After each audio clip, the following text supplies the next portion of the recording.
क्या आप जानते हैं, शिवरात्रि की रात सिर्फ जागरण नहीं बल्कि भगवान शिव खुद अपने भक्तों की किस्मत लिखते हैं।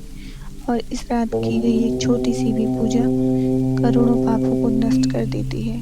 आज मैं आपको वो गुप्त कथा बताने जा रही हूँ जो बहुत कम लोग जानते हैं।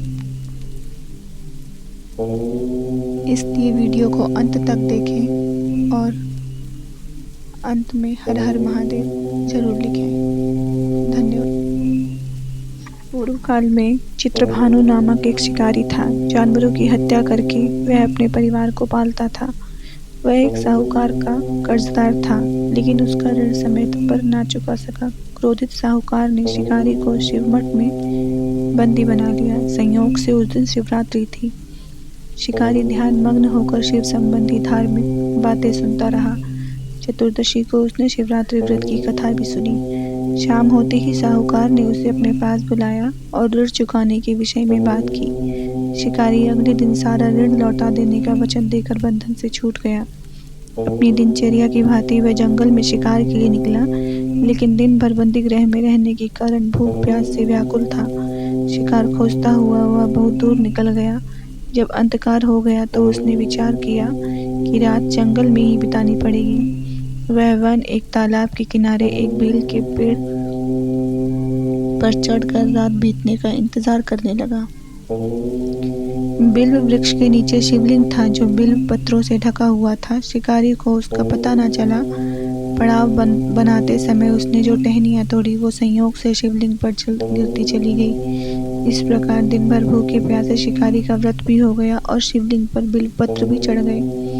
एक पहर रात्रि बीत जाने पर एक गर्भिणी हिरणी तालाब पर पानी पीने पहुंची। शिकारी ने धनुष पर तीर चढ़ाकर ज्यों ही प्रत्यंचा खींची।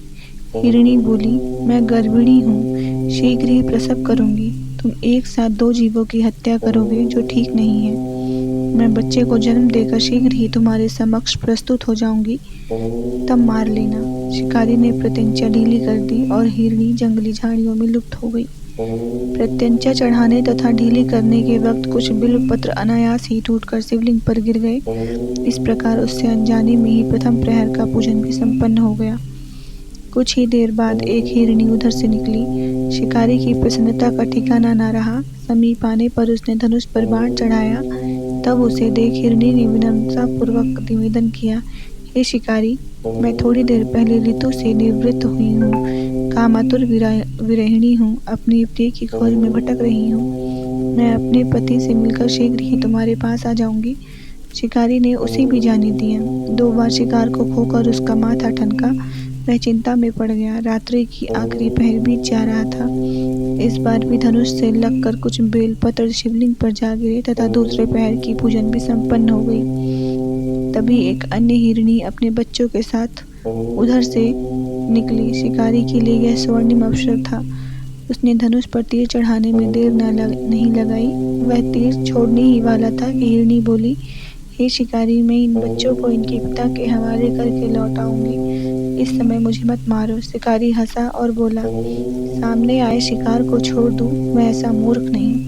इससे पहले मैं 2 बार अपना शिकार खो चुका हूँ। मेरे बच्चे भूखे प्यासे से व्यग्र हो रहे होंगे। उत्तर में हिरणी ने फिर कहा, जैसे तुम्हें अपने बच्चों की ममता सता रही है, ठीक वैसे ही मुझे भी। हे शिकारी, मेरा विश्वास करो, मैं इन्हें इनके पिता के पास छोड़कर तुरंत लौटने की प्रतिज्ञा करती हूँ।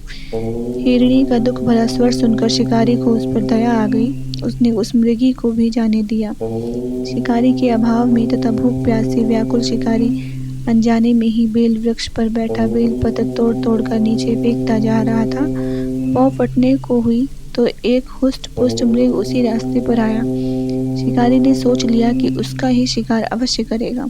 शिकारी की तनी प्रत्यंचा देखकर मृग विनीत स्वर में बोला, हे शिकारी, यदि तुमने मुझसे पूर्व आने वाली 3 मृगियों तथा छोटे छोटे बच्चों को मार डाला है तो मुझे भी मारने में विलंब न करो, ताकि मुझे उनके वियोग में एक क्षण भी दुख न सहना पड़े। मैं उन हिरनियों का पति हूँ। यदि तुमने उन्हें जीवन दान दिया है तो मुझे भी कुछ क्षण का जीवन देने की कृपा करो। मैं उनसे मिलकर तुम्हारे समक्ष उपस्थित हो जाऊंगा। मृग की बात सुनते ही शिकारी के सामने पूरी रात का घटना चक्र घूम गया। उसने सारी कथा मृग को सुना दी। तब मृग ने कहा, मेरी तीनों पत्नियां जिस प्रकार प्रतिज्ञाबद्ध होकर गई हैं, मेरी मृत्यु से अपने धर्म का पालन नहीं कर पाएंगी।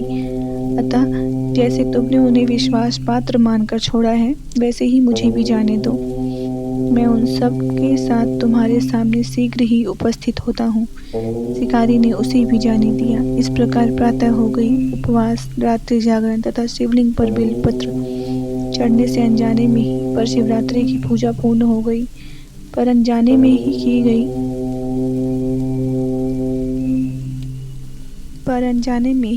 हुई पूजन का परिणाम उसे तत्काल मिला। शिकारी का हिंसक हृदय निर्मल हो गया। उसमें भगवत शक्ति का वास हो गया। थोड़ी ही देर बाद वह मृग सपरिवार शिकारी के समक्ष उपस्थित हो गया ताकि वह उनका शिकार कर सके। लेकिन तो जंगली पशुओं की ऐसी सत्यता, सात्विकता एवं सामूहिक प्रेम भावना देखकर शिकारी को बड़ी ग्लानि हुई। उसने मृग परिवार को जीवन दान दे दिया। अनजाने में शिवरात्रि के व्रत का पालन करने पर भी शिकारी को मोक्ष की प्राप्ति हुई। जब मृत्यु काल में यमदूत उसके जीव को ले जाने आए तो शिवगणों ने उन्हें वापस भेज दिया तथा शिकारी को शिवलोक ले गए। शिव जी की कृपा से ही आपने इस जन्म में राजा चित्रभानु अपने पिछले जन्म को याद रख पाए तथा महाशिवरात्रि के महत्व को जानकर उसके अगले जन्म में भी पालन कर पाए। शिव कथा का यह संदेश, शिकारी की कथा अनुसार महादेव तो अनजाने में किए गए व्रत का भी फल देते हैं, पर वास्तव में महादेव शिकारी की दया भाव से प्रसन्न हुए। अपने परिवार के कष्ट का ध्यान होते हुए भी शिकारी ने मृग परिवार को जाने दिया। ये करुणा ही वस्तुतः उस शिकारी को उन पंडित एवं पुजारियों से उत्कृष्ट बना देती है, जो कि सिर्फ रात्रि जागरण, उपवास एवं दूध, दही, बेलपत्र आदि द्वारा शिव को प्रसन्न कर लेना चाहते हैं। बल्कि इस कथा में सबसे महत्वपूर्ण बात यह है कि इस कथा में अनजाने में हुए पूजन पर विशेष बल दिया गया है। इसका अर्थ यह नहीं कि शिव किसी भी प्रकार से किए गए पूजन को स्वीकार कर लेते हैं अथवा भोलेनाथ जाने या अनजाने में हुए पूजन में भेद नहीं कर सकते। वास्तव में वह शिकारी शिव पूजन नहीं कर रहा था। इसका अर्थ यह भी हुआ कि वह किसी तरह के फल की कामना भी नहीं कर रहा था। उसने मृग परिवार का समय एवं जीवन दान दिया, जो कि शिव पूजन के समान है। शिव का अर्थ ही कल्याण होता है। उन निरीह प्राणियों का कल्याण करने के कारण ही वह शिव तत्व को जान पाया तथा उसका शिव से साक्षात्कार हुआ। परोपकार करने के लिए महाशिवरात्रि का दिवस होना ही आवश्यक नहीं। पुराण में 4 प्रकार की शिवरात्रि पूजन का वर्णन है। मासिक शिवरात्रि, प्रथम आदि शिवरात्रि तथा महाशिवरात्रि। पुराण वर्णित अंतिम शिवरात्रि है नित्य शिवरात्रि। वस्तुतः प्रत्येक रात्रि ही शिवरात्रि है। अगर हम उन परम कल्याणकारी आशुतोष भगवान में स्वयं को लीन कर दें तथा कल्याण मार्ग का अनुसरण करें, वही शिवरात्रि का सच्चा व्रत है। तो यहाँ कथा समाप्त होता है। आपको ये कथा कैसी लगी कमेंट बॉक्स में ज़रूर बताएं, और अगर अच्छी लगी तो लाइक, शेयर और सब्सक्राइब ज़रूर करें। धन्यवाद। हर हर महादेव।